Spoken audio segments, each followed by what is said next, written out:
Hello guys, നമ്മൾ വീണ്ടും ഒരു ട്രഡീഷണൽ ഫുഡ് കഴിക്കാൻ വന്നിരിക്കുകയാണ് ഗൈസ്. അപ്പോൾ നമുക്ക് വീഡിയോയിലോട്ട് പോയാലോ? അപ്പോൾ ആദ്യം നമ്മൾ 2 ചൂട് ചായയും 1 ചൂട് കട്ടനും മേടിച്ചു. ആഹാ, എന്താ മണമല്ലേ! വന്നപ്പോൾ തന്നെ നല്ല മണമുണ്ടായിരുന്നു. അപ്പോൾ നമുക്ക് കുടിച്ചു നോക്കിയാലോ? അടിപൊളി ടേസ്റ്റ്.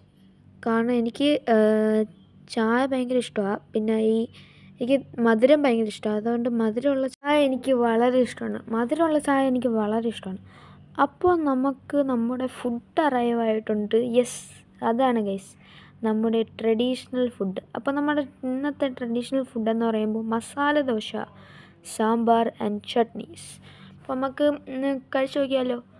അപ്പോൾ നമുക്കൊരു ഒരു പീസ് മസാല ദോശ അങ്ങ് എടുത്തിട്ട് മസാല ദോശ എടുത്തിട്ട് നമുക്ക് ഓരോ ചട്നിയിലും മിക്സാക്കി കഴിച്ചാലോ? അപ്പോൾ ഓക്കെ, സാമ്പാറായി. പിന്നെ ബാക്കി 2 ചട്നി എനിക്ക് എന്താണെന്നറിയില്ല, അത് നമുക്ക് കഴിച്ചു. അപ്പോൾ അടിപൊളി ടേസ്റ്റാണ് ഗൈസ്. ഇതൊരു മസ്റ്റ് ട്രൈ ആണ്. ഇത് ഉറപ്പായിട്ടും പ്രൊമോഷനല്ല. അപ്പോൾ ഗൈസ്, ഞാൻ മസാല ദോശ എടുത്തിട്ട് ഞാൻ എല്ലാ ചട്നിയിലും സെപ്പറേറ്റ് ആയിട്ട് ഡിപ്പ് ചെയ്ത് കഴിക്കാൻ പോവുക. അപ്പോൾ ആദ്യം മിഡിലുള്ള ചട്നി ട്രൈ ചെയ്ത് നോക്കുക. അത് നല്ല ടേസ്റ്റ് ഉണ്ടായിരുന്നു. ഇനി ലെഫ്റ്റ് സൈഡിലുള്ള ചട്നി ട്രൈ ചെയ്ത് നോക്കിയപ്പോൾ നല്ല ടേസ്റ്റ്, രണ്ടും നല്ല ടേസ്റ്റ് ഉണ്ടായിരുന്നു. പക്ഷേ എൻ്റെ ഫേവററ്റ് സാമ്പാറായിരുന്നു.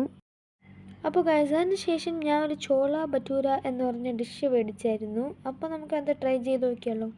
അപ്പോൾ അതിൻ്റെയും ഒരു പീസ് ഇങ്ങനെ എടുത്തിട്ട്, നല്ല സോഫ്റ്റായിട്ടോ. അപ്പോൾ അതിൻ്റെ പീസ് എടുത്തിട്ട് കടലയാണെന്ന് തോന്നുന്നു, അതിനകത്ത് മുക്കി കഴിക്കുമ്പോൾ നല്ല ടേസ്റ്റാണ് ഗൈസ്. എനിക്കിഷ്ടപ്പെട്ടു. അപ്പോൾ ഇത് ഒരു മസ്റ്റ് ട്രൈ സ്പോട്ടാണിത്. നല്ല ഫുഡാണ് ഗൈസ്. അപ്പോൾ ഈ കടേൻ്റെ പേരാണ് വെജ്മി കേട്ടോ. വെജ്മി എന്ന പേര്. ഇതിൽ ഒരുപാട് ഡിഷസ് ഉണ്ട്. അപ്പോൾ ഈ കടേൻ്റെ സ്പെഷ്യാലിറ്റി എന്ന് പറയുമ്പോൾ ഈ സാധനങ്ങൾ എല്ലാം വളരെ ചീപ്പായിട്ടുള്ള റേറ്റിനാണ് കിട്ടുന്നത്. അപ്പോൾ താങ്ക്സ് ഫോർ വാച്ചിങ്. ബൈ.